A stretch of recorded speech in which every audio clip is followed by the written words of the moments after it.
Hello friends, welcome to my YouTube channel daily पूजा पाठ blogs. आज मैं आप लोगों को बताऊंगी कि परिवर्तनी एकादशी कब है एंड ये क्यों मनाया जाता है। तो परिवर्तनी एकादशी 25 सितंबर को है। इस दिन भगवान विष्णु के वामन रूप की पूजा की जाती है। मान्यता है कि चतुर्मास की निद्रा के दौरान इस दिन भगवान विष्णु क्षीर सागर में करवट लेते हैं। आइए आपको इस एकादशी का महत्व और शुभ मुहूर्त कब है वो बताएं। परिवर्तनी एकादशी को धार्मिक दृष्टि में बहुत खास माना जाता है। माना जाता है कि भगवान विष्णु इस दिन बेहद प्रसन्न मुद्रा में होते हैं। इस दिन की गई पूजा पाठ से वो बहुत जल्दी प्रसन्न होते हैं और अपने भक्तों को सभी मनोकामनाएं पूर्ण कर देते हैं। इस साल परिवर्तनी एकादशी पर रवि योग और सर्वार्थ सिद्धि योग का निर्माण हो रहा है, इसलिए ये तिथि बेहद शुभ मानी जा रही है। परिवर्तनी एकादशी की ये मान्यताएं है कि इस दिन श्री हरि क्षीर सागर में करवट लेते हैं, इसलिए इसे परिवर्तनी एकादशी कहा जाता है।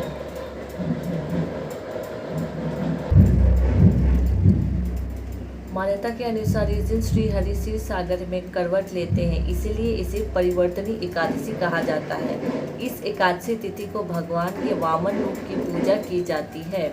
मान्यता ये भी है कि इस दिन माता यशोदा जी ने कान्हा जी के जन्म के बाद जलाशय में जाकर उनके कपड़े धोए थे, इसलिए इसे जलझूलनी एकादशी भी कहते हैं। शास्त्रों के अनुसार इस दिन मौन रखकर भगवान विष्णु की पूजा की जाती है। ऐसा करने से माता लक्ष्मी प्रसन्न होती है और धन की प्राप्ति होती है। परिवर्तनी एकादशी का शुभ मुहूर्त भाद्र मास के शुक्ल पक्ष की एकादशी का आरंभ सितंबर को सुबह 4:36 पर होगा और समापन 26 सितंबर को 5:12 पर होगा। इसीलिए उदया तिथि की गणना के अनुसार परिवर्तनी एकादशी का व्रत 25 सितंबर को रखा जाएगा।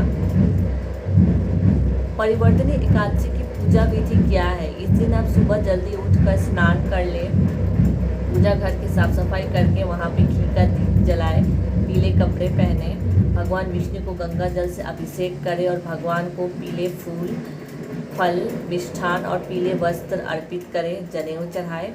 भगवान के भोग के लिए घर पर अपने हाथों से पकवान तैयार करें, कोई भी पीली मिठाई, बेसन का हलवा, बेसन के लड्डू, कुछ भी। इस दिन तुलसी पर भी सुबह शाम दीपक जलाएं और माँ लक्ष्मी की भी पूजा करें। भगवान को चढ़ाए जाने वाला सभी भोग और व्यंजनों में तुलसी का पत्ते ज़रूर डालें। तो ये मैंने आपको बताया शुभ मुहूर्त और इस एकादशी का महत्व क्या है और कैसे पूजा करेंगे। आइए परिवर्तनी एकादशी की कथा सुनते हैं। तो भगवान श्री कृष्ण ने युधिष्ठिर को इस एकादशी की व्रत की कथा सुनाई थी। श्री कृष्ण कहते हैं कि हे राजन, त्रेता युग में बलि नामक एक दैत्य था जो मेरा परम भक्त था। वो विधि विधान से मेरी पूजा किया करता था और रोजाना ही ब्राह्मणों का पूजन और यज्ञ के आयोजन करता था, लेकिन इंद्र से द्वेष के कारण उसने इंद्रलोक को जीत लिया। इस कारण सभी देवता एकत्र होकर भगवान विष्णु के पास आए। बृहस्पति सहित इंद्रादिक देवता वेद मंत्रों द्वारा भगवान का पूजन और स्तुति करने लगे। अतः मैंने देवताओं की पूजा से प्रसन्न होकर वामन रूप धारण कर लिया और फिर राजा बलि को जीत लिया।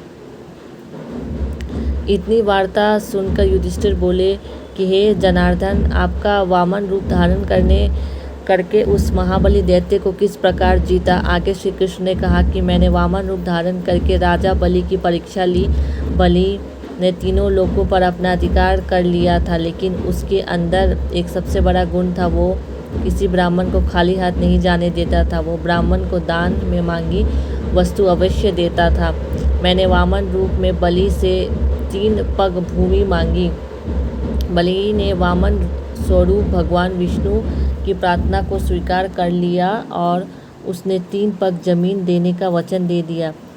वचन मिलते ही मैंने विराट रूप धारण किया और एक पाँव से पृथ्वी तो दूसरी पाँव से की एड़ी से स्वर्ग और पंजे से ब्रह्मलोक को नाप लिया। अभी तीसरा पग बचा था और राजा बलि के पास देने के लिए कुछ भी नहीं बचा था।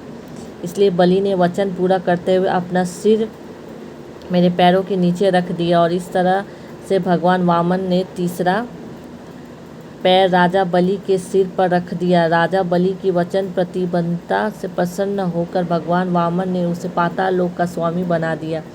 इस एकादशी को भगवान शयन करते हुए करवट लेते हैं, इसलिए इस दिन भगवान विष्णु का पूजन करना चाहिए। इस दिन तांबा, चांदी, चावल और दही का दान फलदायी माना जाता है। साथ ही इस दिन रात्रि को जागरण अवश्य करना चाहिए। धार्मिक मान्यताओं के अनुसार जो विधिपूर्वक इस एकादशी का व्रत करता है वो सब पापों से मुक्त होकर स्वर्ग लोक की प्राप्ति करता है। जो पाप नाशक इस कथा को पढ़ता या सुनता है उसके हजारों अश्वमेध यज्ञ का फल प्राप्त होता है। तो अगर आप नहीं भी कर रहे हैं तो एटलीस्ट ये सुन लीजिए व्रत कथा। मेरी वीडियो पूरा स्टार्टिंग से बताया है महत्व और शुभ मुहूर्त, तो अगर आप सुन लेंगे तो उतना ही आपके लिए काफ़ी होगा, जिससे आप हर पाप से मुक्त हो जाएंगे। ऐसे ही पूजा रिलेटेड और वीडियोस के लिए मेरे चैनल डेली पूजा पाठ ब्लॉग्स को सब्सक्राइब करें, लाइक करें, शेयर करें। Thank you.